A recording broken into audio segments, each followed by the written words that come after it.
여러분들은 무엇을 생각하시면서 하시나요? 네. 우리가 무엇을 귀하게 생각하고 또 무엇을 소중하게 생각하는 거에 따라서 우리의 인생이 바뀝니다. 오늘 말씀은 우리가 너무나 잘 알고 있는 말씀이죠. 에서가 자기의 장자권을 야곱에게 죽 한 그릇에 파는 내용을 저희가 봤습니다. 에서가 왜 자기의 장자권을 그렇게 쉽게 넘겨줬을까요? 그리고 야곱은 그 장자권이 무엇이길래 그렇게 길을 쓰고 그 장자권을 자기의 소유로 만들려고 그랬을까요? 성경은 야곱에 대해서는 별로 이야기하는 것이 없는데 에서의 이런 행동에 대해서는 분명히 짚고 넘어가는 것을 우리가 볼 수 있습니다. 오늘 말씀의 34절에 보니까 에서는 장자의 명분을 어떻게 해요? 가볍게 여겼다는 거예요. 가볍게 여겼다는 것은요, 그 장자의 명분에 가치를 두지 않았다는 거고요. 그리고 소홀하게 여겼다는 거고요. 그리고 더 나아가서는 하나님의 말씀을 무시했다는 거고요. 그리고 에서는 믿음이 없었다는 것을 이야기하고 있는 것입니다. 사실 우리는요, 눈에 보이는 현실 때문에 영적인 것을 잊고 살 때가 많아요. 현실적으로 일어나는 그 문제들, 어려움들, 관계 속의 어려움, 질병의 어려움, 또 재정적인 어려움, 이런 것들 때문에 하나님께서 우리에게 말씀을 주심에도 불구하고 우리가 그 말씀을 무시하고 우리의 생각대로 살아갈 때가 많다는 것이죠. 이거를 제일 잘 알고 있는 사람이 누굴까요? 바로 사탄입니다. 사탄은 우리에게 이런 유혹을 던져서 우리가 넘어지게 한다는 거예요. 그리고 예수님께서 이 땅에서 공생애를 시작하시기 전에 사탄이 예수님에게 가장 먼저 던진 유혹이 바로 그런 유혹이었어요. 예수님께서는 성령님의 인도하심으로 광야에서 40일 동안 계셨어요. 성경은 이렇게 이야기하고 있습니다. 날수가 다함에 줄이신지라. 예수님께서 40일 동안 굶으시고 그리고 가장 힘들 때 마치 에서가 사냥에 나가서 피곤하고 배고팠을 그거보다 더 힘든 상황에서 마귀는 예수님한테 이렇게 질문합니다. 내가 만일 하나님의 아들이어든 이 돌들에게 명하여 떡이 되게 하라. 문제는 뭐냐면 예수님이 그거를 할 수 있는 능력이 있다는 거예요. 만약에 마귀가 저한테 얘기했다면 콧방귀 꼈을 거예요. 왜? 저는 그렇게 할 수 없으니까. 근데 예수님은 그렇게 할 수 있는 능력이 있으셨어요. 그런데 놀랍게도 기록된 바 사람이 떡으로만 살 것이 아니라 얘기하시는 거예요. 넘어갈 수 없는 상황에서 예수님은 믿음과 말씀으로 이겨내셨다는 거죠. 우리는 이 땅에서 살아갈 때 보이는 현실에 따라서 살기도 해야 됩니다. 하나님은 절대로 그거에 대해서 무시하라는 소리 하지 않으셨어요.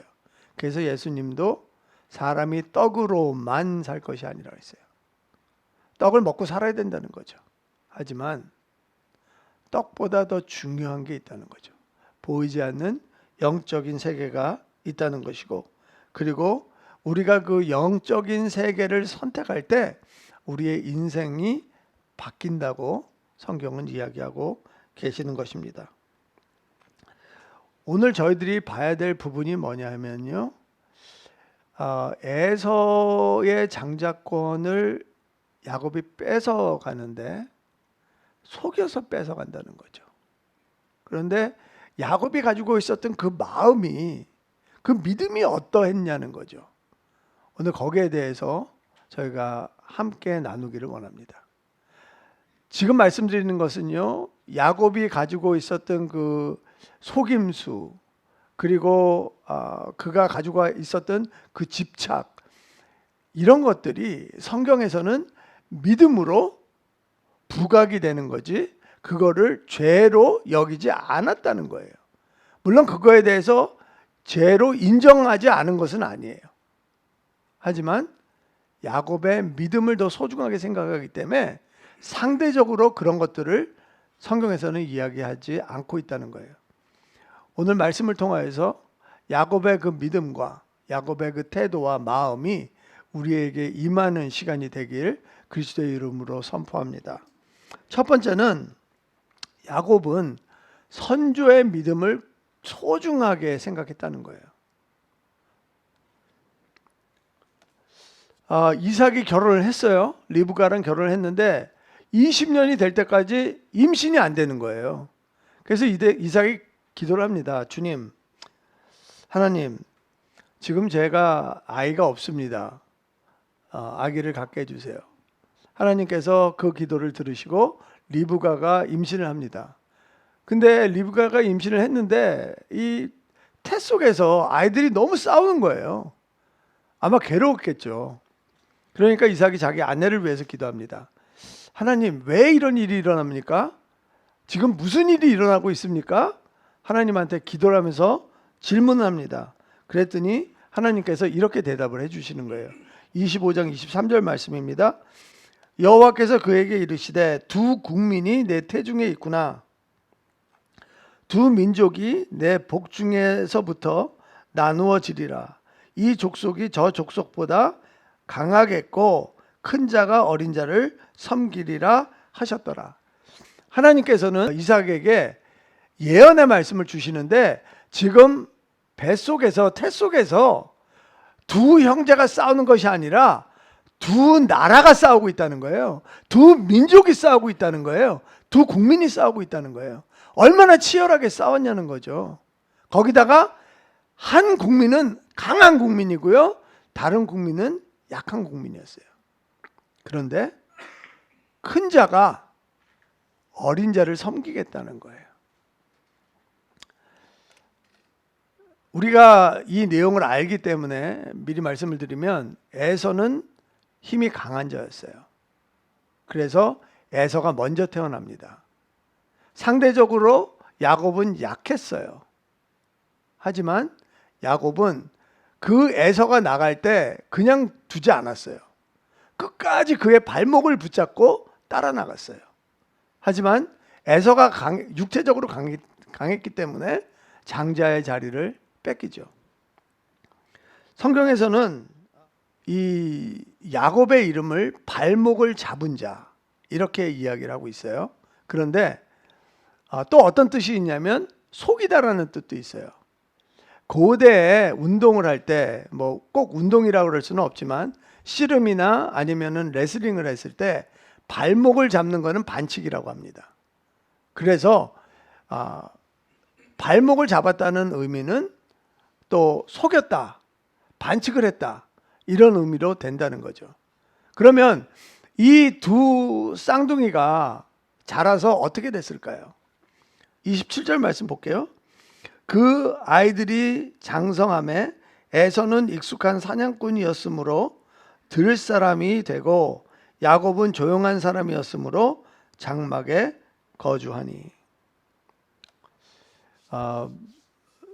저는 사실 이 피부색이요 약간 구릿빛이 나면서 붉은색을 띠는 게 되게 멋있다고 생각했어요. 왜 여러분들 왜 서부 영화 보시잖아요. 그러면 카우보이들하고 인디안하고 막 전쟁하잖아요. 싸우잖아요. 근데 저는 그 인디안들이 이렇게 가죽 조끼 같은 거 입고 거의 상체를 벗고 그리고 이렇게 구릿빛이지만 그 붉은 빛이 나는 피부를 가지고 있고요. 그리고 깃털을 꽂고 그렇게 막 활을 쏘면서 아니면 장총을 등에 메고 얼룩말은 아니지만 왜 이렇게 점박이 말 있잖아요. 예? 그런 거를 타면서 막 이렇게 들판을 뛰어다니면서 싸움할 때 보면은 저는 카우보이보다 인디언들이 더 멋있었거든요. 아마 에서가 그런 모습이 아니었나 그냥 생각을 해요. 그러면 에서는 어떤 사람이었어요? 또 털도 어마어마하게 많았어요. 제가 대학교 다닐 때 친구 중에 중동에서 온 친구가 있었는데 수영장에 같이 갔는데 이 친구는 물에 젖지를 않아요. 몸에 털이 너무 많아갖고 이게 가슴에 털 난 거는 내 이해하겠어. 등에도 막 나갔고요. 이렇게 오리같이 물속에 들어가도 젖지를 않아요, 몸이. 에서는 어떤 사람이었어요? 요즘 말로 얘기하면 상남자 중에 상남자였어요. 그러면 야곱은 어땠어요? 야곱은 조용했어요. 그리고 장막에서 거했고요. 그리고 오늘 내용을 보니까 죽을 쓰고 있었어요. 딱 생각나는 거 없으세요? 요생남. 요리하는 섹시한 남자. 네. 시대를 잘못하고 태어났어요, 야곱은. 지금 태어났으면 돈벌이가 솔솔했을 텐데 야곱은 그랬었어요. 근데 여기에서 조용한 사람이라고 그랬거든요. 조용한 사람이 무슨 뜻이냐면은 우리는 그냥 이 사람이 그냥 뭐 성품이 내성적이고 그냥 말을 많이 안 했구나 이렇게 생각할 수 있어요. 그런데 히브리어로 보면은 조용했다는 의미가 올바랐다라는 뜻이에요. 온전하다라는 뜻이에요. 그리고 이 단어가 누구한테 사용됐냐면 욥한테 사용됐고요.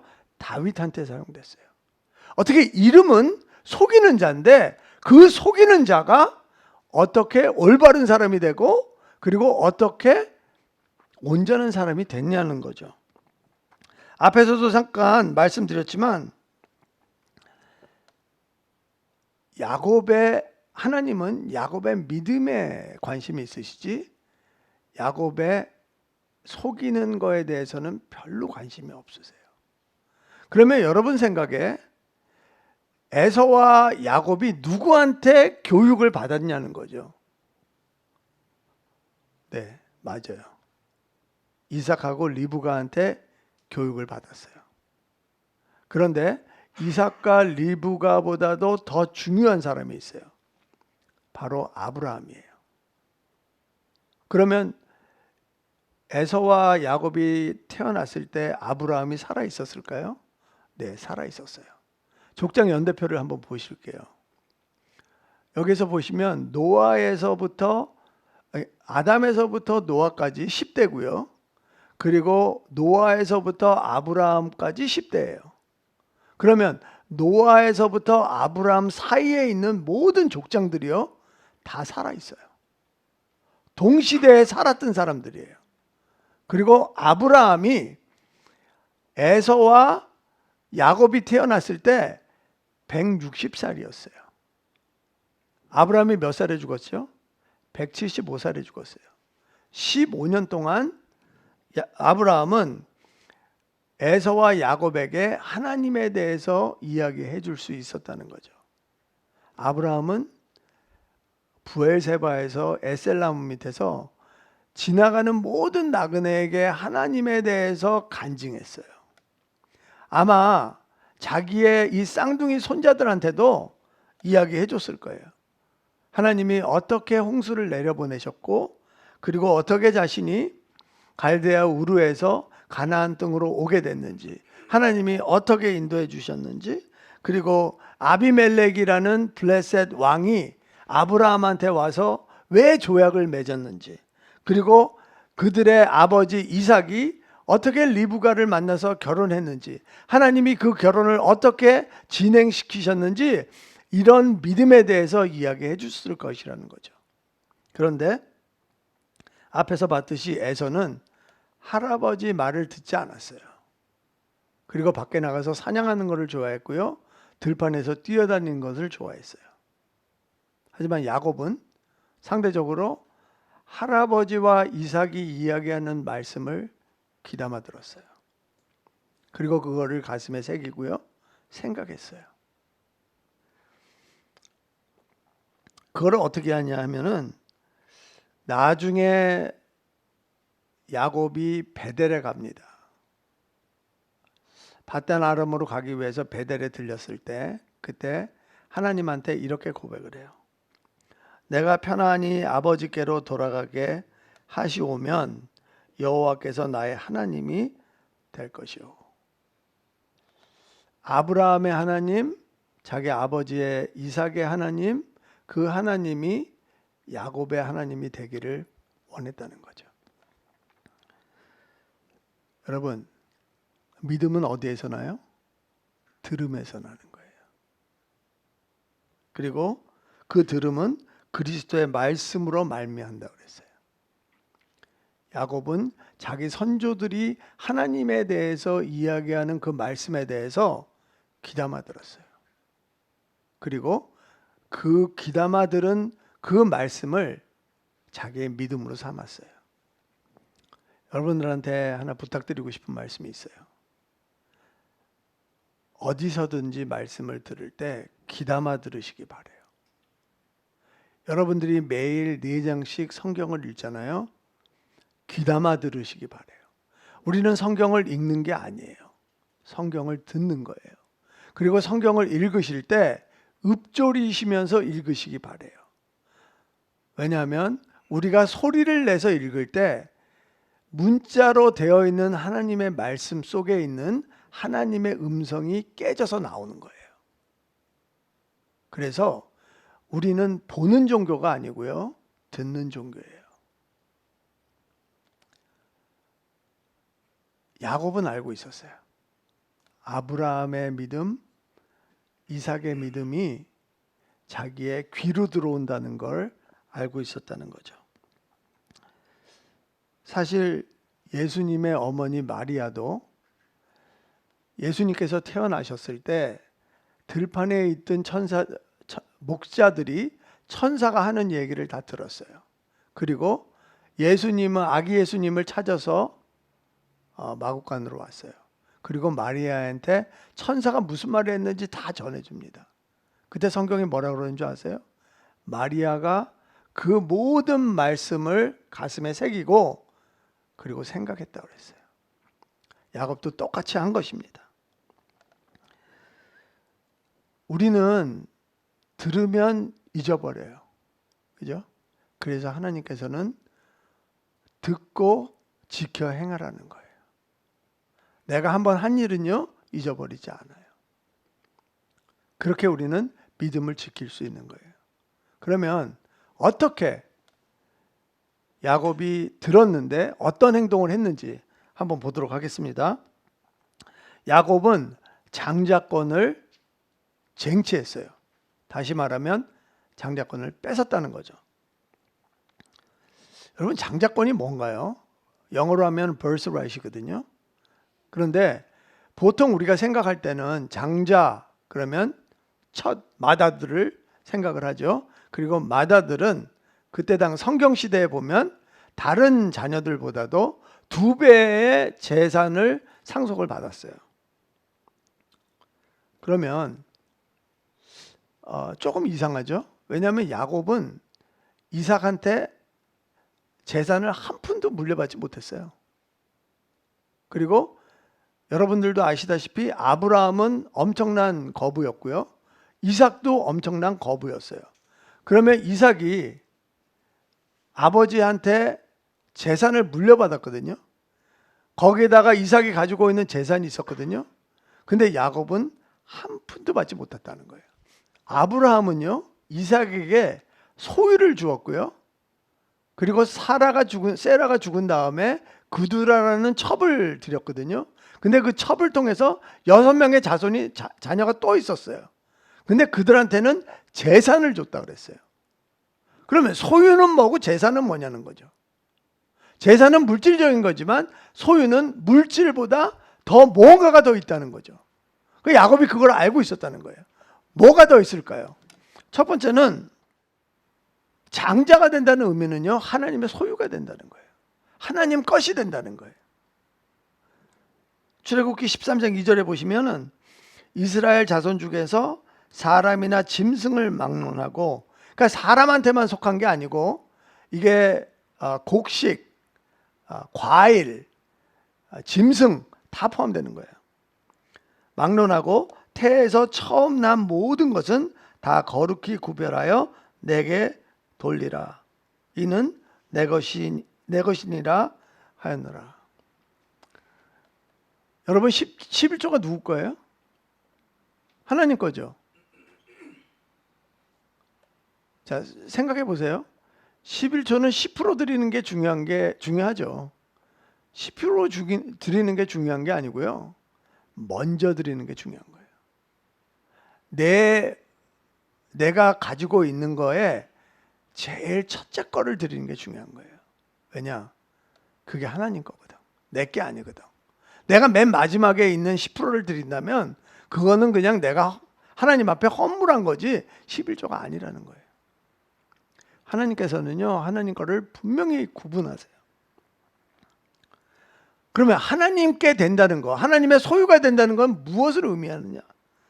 바로 하나님의 적극적인 보호와 그리고 세상 끝날까지 함께 하심과 무한한 복과 그리고 그 복을 나눌 수 있는 통로가 되게 하신다는 거예요. 하나님은 하나님을 믿는 백성을 통해서 일하세요. 그래서 우리가 필요한 모든 것들을 하나님께서 공급해 주신다는 거예요.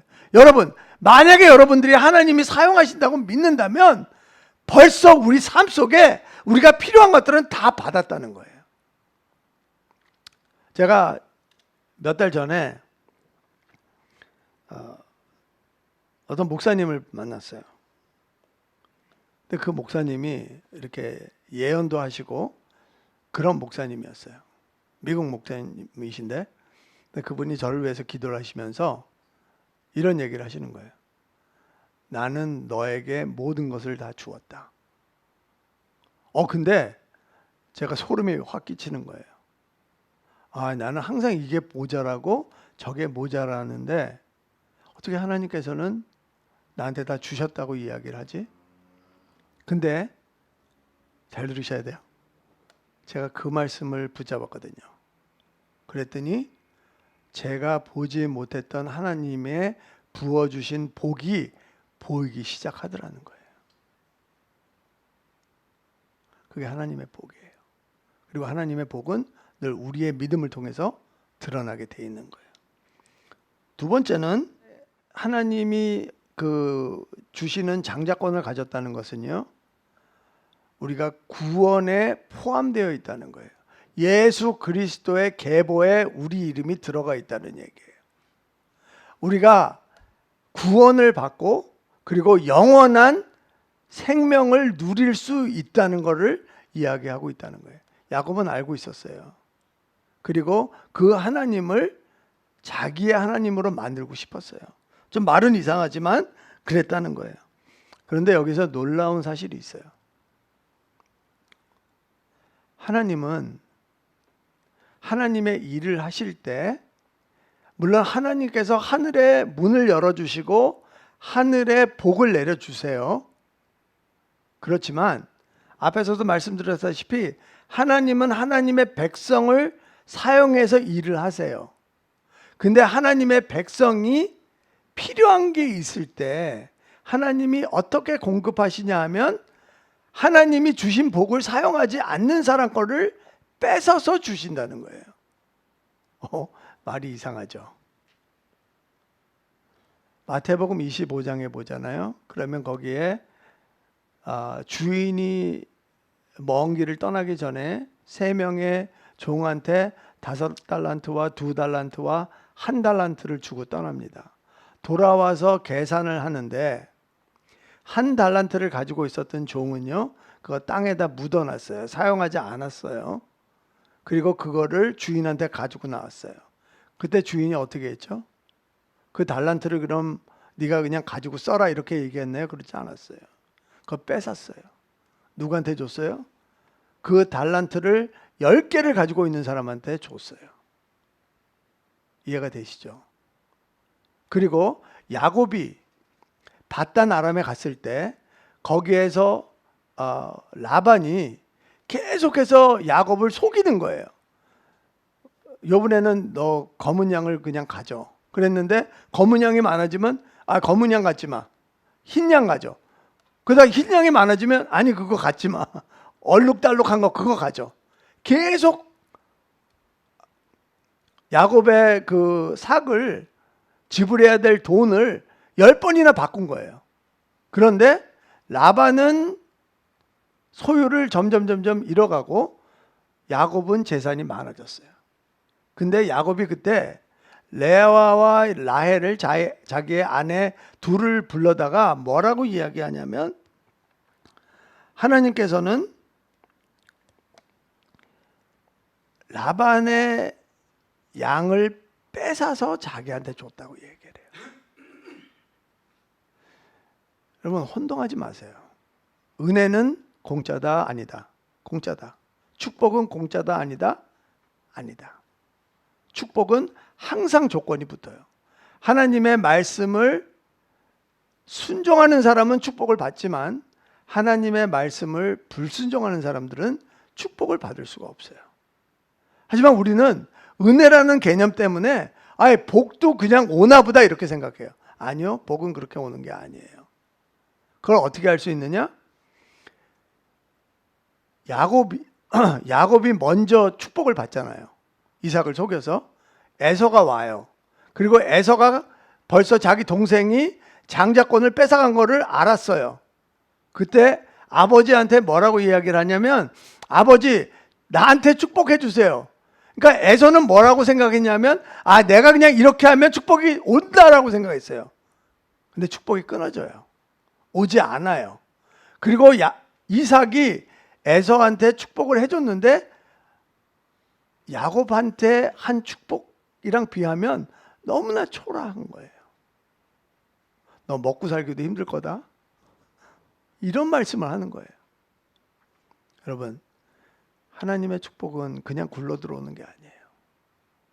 하나님께서는 우리의 믿음을 보시고 우리의 태도를 보시고 우리의 생활을 보시고 그리고 적절할 때 복을 주시는 거예요. 예수님도 이런 말씀하세요. 천국은 어떤 사람이 갖는다고요? 천국은 침노하는 자들에게 빼앗긴다고 그랬어요. 그러니까 하나님이 이렇게 천국이 있는데, 하나님 나라가 있는데 그거 그냥 조용히 믿음을 가지고 이렇게 하는 사람을 원하시는 게 아니라 하나님께서는 그 믿음을 가지고 천국을 뺏으려고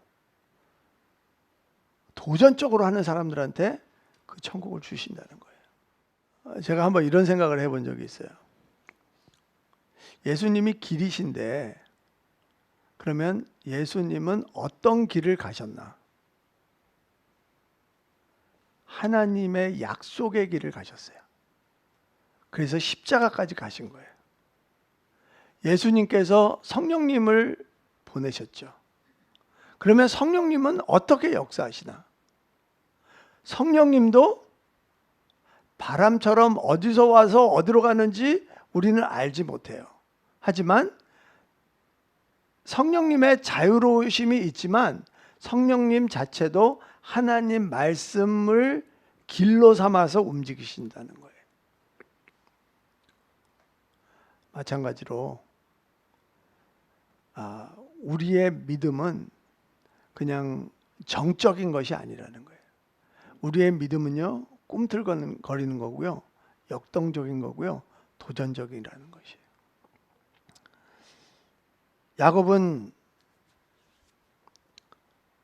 그것을 알고 있었기 때문에 하나님의 언약을 따라서 살았어요. 하나님의 언약과 야곱의 삶이 분리가 되지 않고요. 하나님의 언약을 믿었기 때문에 야곱은 그 언약에 따라 살았다는 거예요. 여러분, 우리 아멘이라는 소리 잘 하잖아요. 아멘, 아멘 이렇게 얘기하잖아요. 그런데 어떨 때 보면 제 자신도 그런 것 같아요.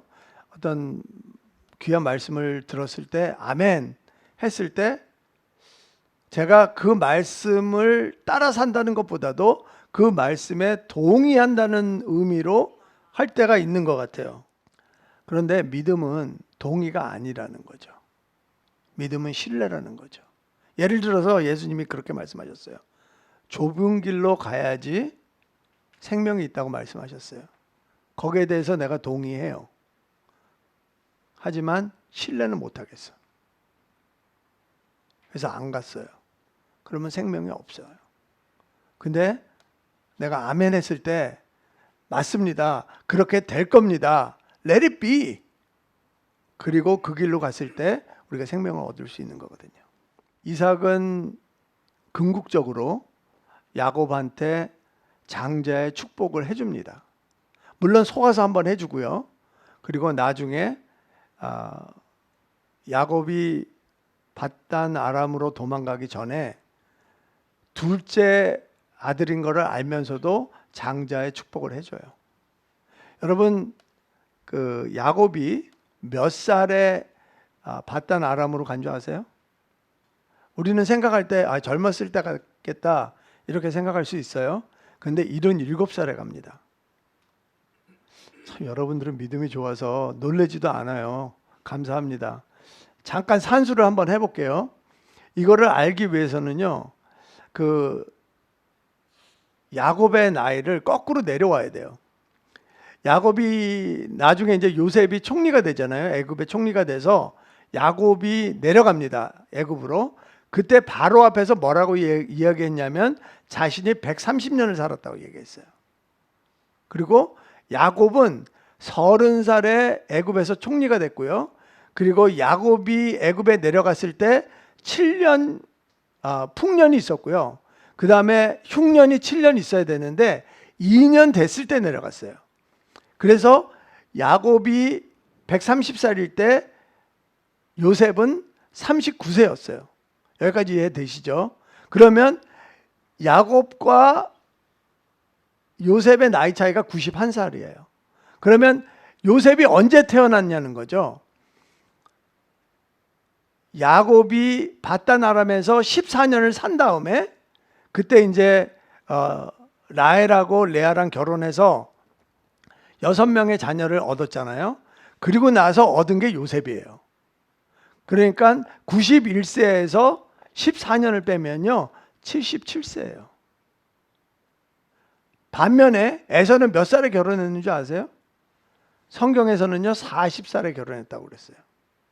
그때 가나안의 해족 속의 여자 2명하고 결혼을 해요. 한번 생각해 보세요. 하나님께서는 아브라함한테 이렇게 언약의 말씀을 주셨어요. 너희가 4대가 되면 다시 가나안 땅에 들어가서 다시 살 거다. 그런데 지금 당장 못 들어가는 이유가 있다. 그것은 아모리 족속의 죄가 아직 차지 않았기 때문이다. 이렇게 말씀하세요. 그거를 한번 껍질을 까놓고 얘기를 하면은 하나님께서 내가 너희들을 가나안 땅에 보낼 때 아모리 족속을 심판할 수 있는 심판의 도구로 사용할 거다. 그런데 만약에 너희들이 가나안 여자들이랑 결혼을 하게 되면 어떻게 그 사람들을 심판할 수 있느냐? 지금 이렇게 얘기하고 계시는 거거든요. 근데 에서는 가나안 여자들이랑 아무런 꺼리낌 없이 결혼했어요. 그리고 나중에는 이스마엘의 딸하고도 결혼했어요. 마찬가지로 장자권에 대해서 가볍게 생각했던 에서는요, 하나님의 언약에 대해서 계속해서 자기의 결혼 생활을 통해서 하나님을 무시하고 만홀히 여김을 계속해서 보여주고 있는 거예요. 성경은 이렇게 이야기하고 있어요. 너희 스스로 속이지 말라고. 하나님 업신여기지 말라고. 하나님을 만홀히 여기지 말라고. 근데 에서는 계속해서 하나님을 그렇게 대하는 것이죠. 말씀을 맺도록 하겠습니다. 사실 제가 히브리서를 여러 번 읽었지만 창피하지만 이런 말씀이 있다는 거 요번에 말씀을 준비하면서 알게 됐어요. 하나님의 나라는 장자들이 모이는 곳이라는 거예요. 히브리서 12장 23절 말씀에 보니까 그 말씀에 보면 하나님의 나라에 누가 있느냐는 거예요. 거기 천사도 있고 하나님도 계시고 예수님도 계시고 교회도 있고, 그런데 하늘에 기록된 장자들의 모임과 하늘에 기록된 장자들의 모임, 여러분과 저의 이름이 거기에 있다는 거죠. 그러면 우리가 어떻게 장자가 되었냐는 거예요. 야고보서 1장 18절에 보니까 한번 같이 읽어볼까요? 시작. 그가 그 피조물 중에 우리로 한 첫 열매가 되게 하시려고 자기의 뜻을 따라 진리의 말씀으로 우리를 낳으셨느니라. 그가 누구예요? 하나님께서 우리를 첫 열매, 장자가 되게 하시려고 진리 대신 하나님의 말씀으로 우리를 낳았다는 거예요. 놀라운 사실 아니에요? 그리고 에베소서 3장 6절에서는 이렇게 우리의 그 장자됨을 확인시켜줘요. 에베소서 3장 6절 말씀, 이는 이방인들이 복음으로 말미암아 그리스도 예수 안에서 함께 상속자가 되고 함께 지체가 되고 함께 약속에 참여하는 자가 됨이라. 우리가 예수 그리스도를 믿었기 때문에 하늘의 복된 생명을 우리가 상속받는다는 거예요. 왜? 장자니까. 그리고 지체가 되는 거고요. 그리고 약속에 참여하는 게 되는 거예요. 예수님께서 광야에서 시험을 받으셨잖아요. 정말 극한 상황이었어요. 그런데 예수님은 어떻게 그 유혹을 쉽게 뿌리칠 수가 있었을까요? 물론 예수님께서는 하나님의 말씀에 대해서 잘 알고 계셨어요. 중요하죠. 근데 저는 그거보다 더 중요한 사실이 있다고 생각해요. 되게 간단해요. 예수님은 세상의 것보다 하나님을 더 사랑했기 때문에 그래요. 우리가 세상에 유혹이 들어올 때 우리가 넘어지고 유혹에 자꾸만 빠지는 이유 중에 하나가 뭐냐면 그게 필요하다고 생각하는 거죠. 그리고 그게 주는 기쁨이 너무 많다는 거죠. 아니면 내 염려를 해결해 줄 수 있다고 생각하기 때문에 그러는 거죠. 네? 예수님은 내가 하나님을 사랑함으로 말미암아 그런 것들은 그냥 다 해결된다고 믿으셨어요. 하나님의 나라와 의를 구하면 나머지 것들은 다 따라온다는 것을 예수님은 알고 계셨어요. 여러분, 우리 앞에 지금도 붉은 죽 한 그릇이 놓여 있어요. 세상은 우리한테 물어봐요. 이 붉은 죽을 먹을래? 아니면 너가 필요한, 현실적으로 필요한, 실리적으로 필요한 이 죽그릇을 차버리고 하나님을 믿을래? 그게 우리한테 주어지는 매일매일의 질문이에요. 여러분과 저는 그 붉은 죽이 가지고 있는 그 정말 아무 가치 없는 걸 깨닫기를 바라요. 그리고 하나님께서 그 하늘의 복을 통하여서 그리스도 이름의 그 권세를 통하여서 우리의 삶이 얼마나 풍요로워지고 우리의 삶이 세상이 감당하지 못하는 삶이 되는지를 체험하기를 원해요. 그런 하나님의 복이, 그런 하나님의 생명이, 그런 하나님의 상속이 여러분과 제 삶에 임하기를 그리스도 이름으로 축원합니다.